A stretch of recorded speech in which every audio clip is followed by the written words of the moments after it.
So here we go in Darwin. Perhaps the ultimate David versus Goliath in this Westfield FFA Cup. In from Carney. Not a bad delivery. The volley to save. No! Ashton couldn't keep it out.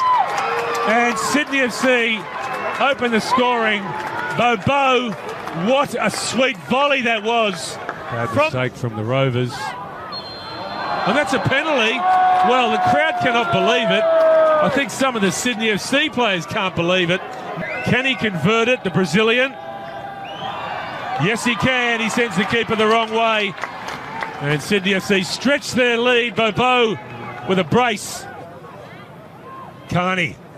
And that's easy for a player of David Carney's quality. The opening was there. The invitation was there. He wasn't going to ignore it. Sydney stretched the lead. 3-0 now to the Sky Blues. Chance here for Sydney. Lovely chip, but just over the top. Wow, it looked as though that was going in. Chance here for Sydney. Should be number 4, and it is. Stroked into an empty net by Matty Simon. He couldn't miss. A little bit of fortune about that goal. Tips it forward.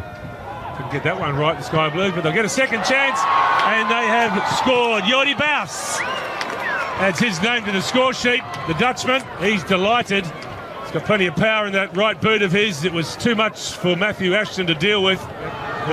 Yeah, absolutely. I mean, the final was the only game.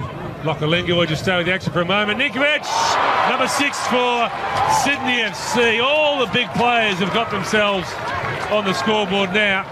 And Milos Ninkovic, a player of his quality, was never going to miss that. Put people in to try and give him that opportunity because there's no need to.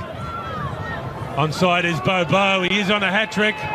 Works it onto the right boot, and he's got the hat-trick. Bobo with his third. He'll get the match ball. Number 7 for Sydney FC. They've set a new record in terms of winning margin in the FFA Cup at this point. The noise was deafening. Chance here for Sydney FC to make it 8, and they do. It's a 4th goal for Bobo, and 8th for Sydney FC. How cruel football can be. The Rovers going so close at one end, and almost immediately Sydney FC score at the other.